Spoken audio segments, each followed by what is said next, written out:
This clip of the Texas Bucket List is brought to you by Spirit of Texas Bank, Slovacek Sausage, Germania Insurance, We Rent It, and RV Source. Remember, turn the page. Howdy, and welcome back to the Texas Bucket List. You know, every once in a while, you just kind of want to feel like a kid again. And over in Austin, there's a museum dedicated to the toys that some of us had back in the day. So we headed to the capital city to get knocked over by nostalgia.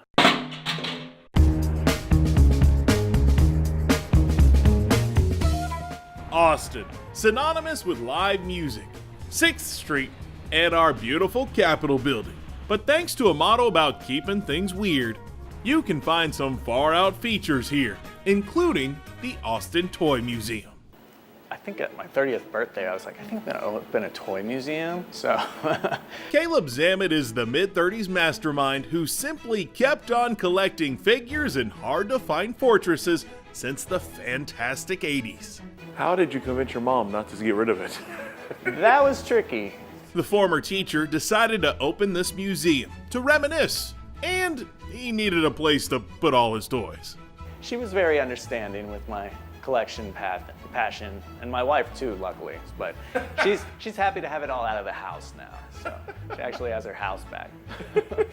Now Caleb gets to share his huge collection of He-Man, what seems like thousands of Thundercats, too many Transformers to count, a ginormous group of G.I. Joes, and a sizable selection of Star Wars. See a lot of smiles on adult faces, more so than the kids even. I am a grown man and I want to get in there and play with this stuff. Yeah, it makes you want to play with it. I've played with half the stuff in here through my childhood. Our catchphrase is, I had that. So we hear a lot of people come through, I had that, I had that, I had that. The Stretch Armstrong, I had one of those as a kid. This is our Transformers display. It's probably well over $10,000 worth of Transformers, and then that one alone's worth like $1,500, the big Fortress Maximus. And then first Optimus is right over there, hanging out by a rare cardboard display. Everyone had Optimus Prime. Pretty much. That was like your first Transformer. And then you lose a fist and a gun, trailer. This is almost every Transformer from the 80s, except for maybe like 20 or 30 of them. Wow. Yeah, it's a huge one. Awesome. Someone actually put a museum together of, man, all this stuff that I spent much time playing with. Now this is amazing. Yeah, it took us a long time to build this whole diorama, but a lot of volunteers put a lot of effort into it, made all the fake snow, made the ion cannon, a reactor, but we definitely wanted to have a big battle. I want to make it bigger, but I haven't gotten to do that yet. I had to have the scene where he was putting Luke into the Tauntaun too. Very authentic. Everybody enjoys this one the most, I think. You'll even find a collection of old school arcade games that are all on free play. This is another thing, just brings back the memory. Street Fighter 2, Asteroid, Galaga, Q*bert. Yeah, I think Street Fighter 2 is the most popular.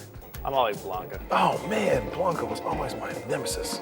While the younger generations are able to pick up on how to play these tactile treasures, Have you ever played an arcade game before? Not that I know of. Oh, well, there you go. You go. First time for everything. other versions of home electronics are harder to figure out. And Put in the new game, press it down, close the door, and press power.